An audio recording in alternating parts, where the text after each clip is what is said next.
নাম কি? তুহিন। তুমি কত বছর ধরে আনো দোকানদারি করো? কত বছর ধরে দোকানদারি করো তুমি? 5 মাস। 5 মাস। তুমি গাড়ি অটো গাড়ি ঠিক করতে পারোনি?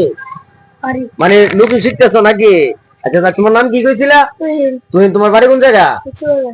হ্যাঁ, লিচু বাগান। আর এই লিচু বাগান